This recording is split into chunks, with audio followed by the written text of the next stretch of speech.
গ্রামটির নাম রামপুর। রামপুর গ্রামে রাহুল নামে এক ব্যক্তি বাস করত। বেশ কিছুদিন হল রাহুল নতুন বিয়ে করেছে। দেখতে শুনতে রাহুলের বউ গ্রামের 10টি বউয়ের মধ্যে একটি। রাহুলের একটি মুরগির খামার ছিল। সে মুরগিগুলোকে খুব যত্ন করত। সারাদিন সে তার মুরগির খামারে কাজ করত। সারাদিন অনেক কাজ করার পর সে দুপুরে খাওয়ার জন্য তার বাড়িতে যেত। সে তার গ্রামের পথ দিয়ে কাঠফাটা রোদের মধ্য দিয়ে হেঁটে হেঁটে তার বাড়িতে যেত। বেশ কিছুক্ষণ ধরে হাঁটার পর তারপর সে তার বাড়ির সামনে চলে এলো। তারপর সে তার ঘরের ভেতরে প্রবেশ করল। তারপর সে তার বিছানার উপর গিয়ে বসল এবং একটু বিশ্রাম নিল। সে অনেকক্ষণ ধরে কাজ করছিল, তার জন্য সে অনেকটাই ক্লান্ত। তার জন্য সে যখন বিশ্রাম নিচ্ছিল তখন রাহুলের অনেক ঘুম পায় এবং রাহুল ঘুমিয়ে পড়ে। অনেকক্ষণ ধরে ঘুমানোর পর রাহুলের ঘুম ভেঙে যায়। রাহুল রান্নাঘরে যায় এবং তার বউয়ের কাছে খাবার দেওয়ার কথা বলে। তখন রাহুলের গিন্নি বলে, তুমি গিয়ে খেতে বসো, আমি খাবার নিয়ে আসছি। তারপরে রাহুল খাবার আসা পর্যন্ত বসে রইল।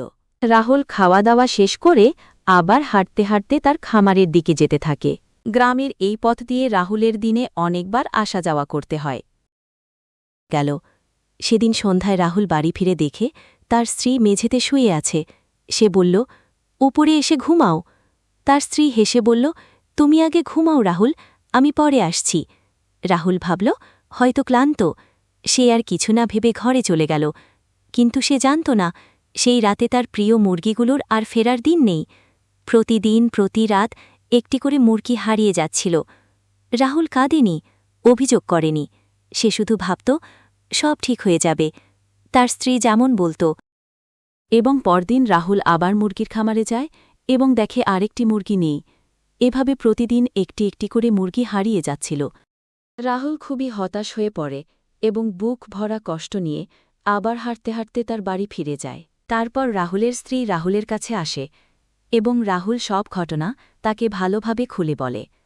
তারপর রাহুলের স্ত্রী রাহুলকে বলে, তুমি চিন্তা করো না, তুমি একটু বিশ্রাম নাও, সব ঠিক হয়ে যাবে। তখন রাহুল চিন্তা করতে করতে ঘুমিয়ে পড়ে। ঘুম থেকে উঠে রাহুল আবার সেই গ্রামের পথ দিয়ে বহু পথ হেঁটে হেঁটে তার মুরগির খামারের দিকে যেতে থাকে। তারপর সে অলৌকিক একটি ব্যাপার লক্ষ্য করে দেখে।